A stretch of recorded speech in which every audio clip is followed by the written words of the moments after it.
Guys, sorry about that. I accidentally touched, working with gloves sucks. Accidentally hit stop instead of pause. But so like I was saying, the washer had fallen in the back of the bearing, so I ended up finding it.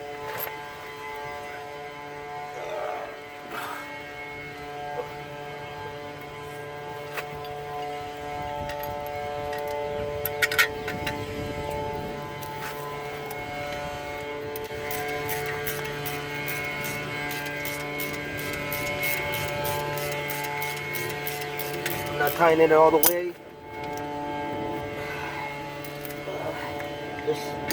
Just a little snug.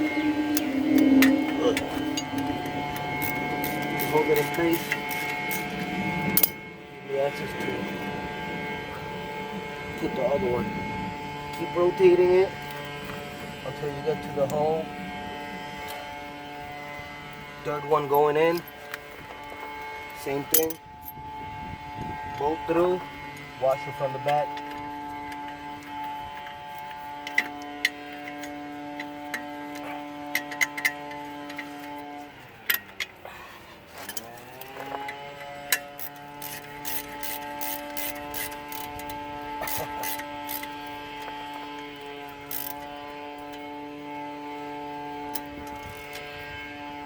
Alright guys, so I got everything snug. I don't want to kill my battery and I don't want to make this video head long, so I'm going to tie in everything up and I'll see you guys in a second.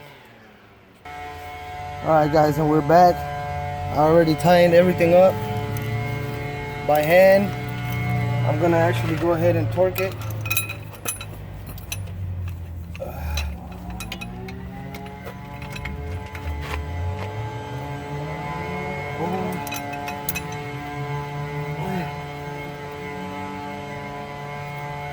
Make sure everything spins freely, that it's not hitting anything before you put everything back together.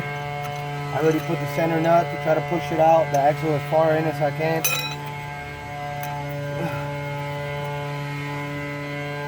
And for those of you that don't know, the car has to be up on both sides. If not, you're not going to be able to get the wheels to turn. And I'm going to go around 2 times. Sorry guys. Blocking the view. I'm gonna go around 2 times. Make sure I get them. It's only 3 bolts, but I want to make sure I get them all. And technically, you're not supposed to be doing this. You're supposed to be using a torque wrench. But I've done these already. And when I get to work, or when I get around to it, I'll take the wheels back off and go ahead and torque them to spec. There you go.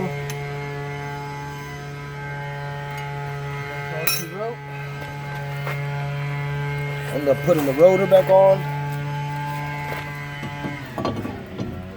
Actually, before I put the rotor, I already connected the sensor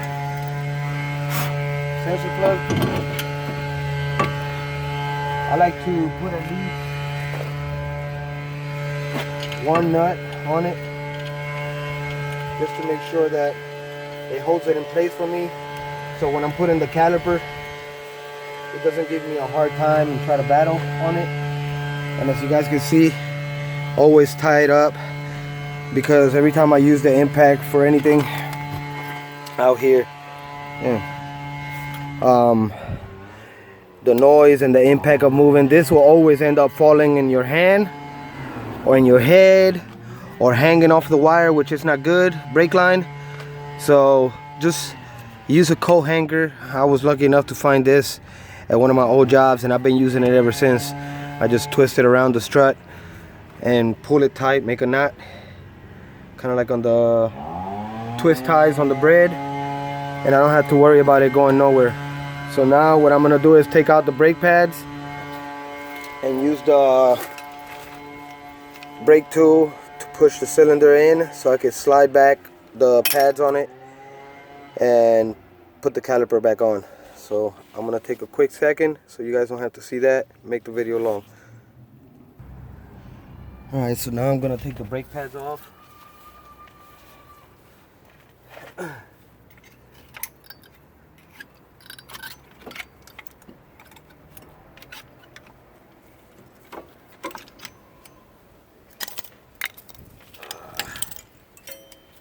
gonna use the inner brake pad with the tool.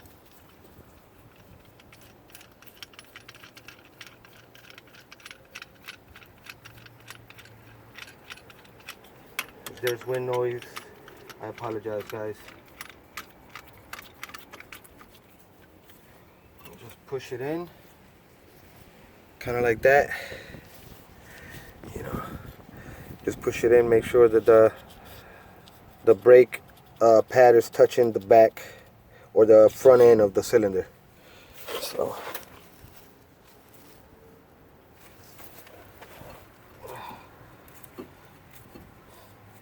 And make sure that whenever you guys are done with this, you know, don't get in the car and just take off.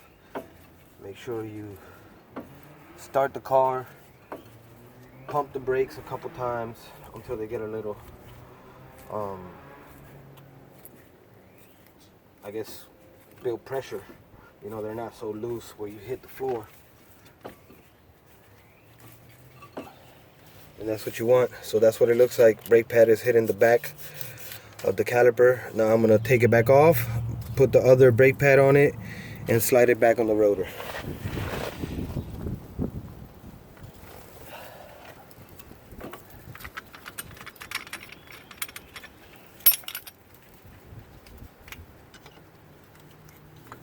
Idiot.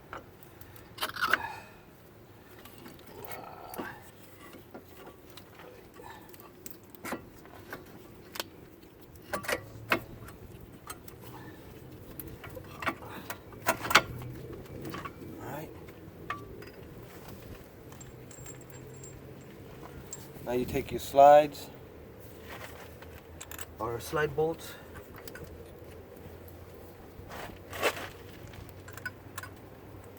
and put it through the caliper bolts, line them up, and that should be it. This is what I'm using. It's actually 3/8 with a 3/8 drive ratchet. And I'm gonna stop, guys, for a second, and I'll see you in a few. Alright, guys, we're back. I already put the caliper on, slide the bolts, tying them as recommended, and now I'm gonna put my spacers, my wheel adapter, and my wheel back on. Yeah, I'm not interested in hearing some of you guys say that I'm killing my wheel bearings, because this is actually the first time I change them in 3 years, and that's the price I'm willing to pay for my car looking the way it does with the wire wheels. I know this is not the best way to do it, but that's the only thing.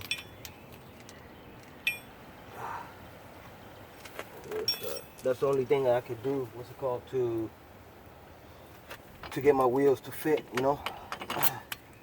So I know some of you guys are not gonna like it, and you know, this is my way. The wheel bearing assembly, that's the proper way you should do it. But you know, this is just extra. This is just the price I pay to be able to go cruising.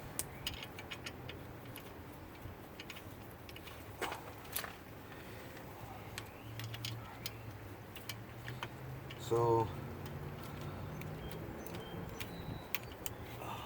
missing a nut. That's what I got for now.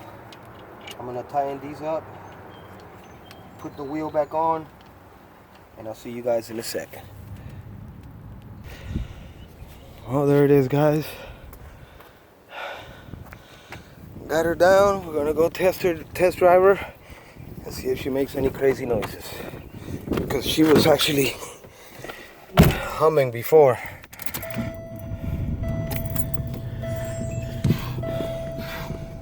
Pump the brakes. It's got a misfire too.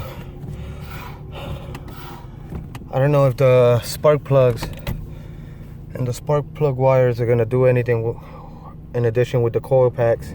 I have two because I only replaced one a few months ago, and I have two left, so that should be good. So let's see.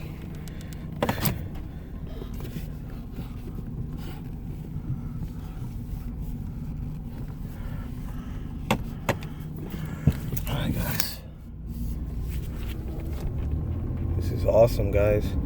No noise whatsoever. Whew.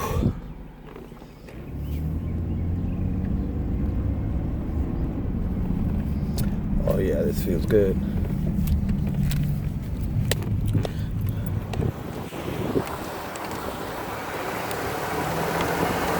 is definitely not making the noise no more. And now I have to worry about the spark plugs and spark plug wires,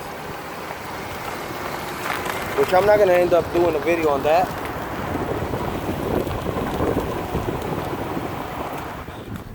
I'm not going to do a video on that because there's a couple other places on YouTube that you can see. I just want to get it done.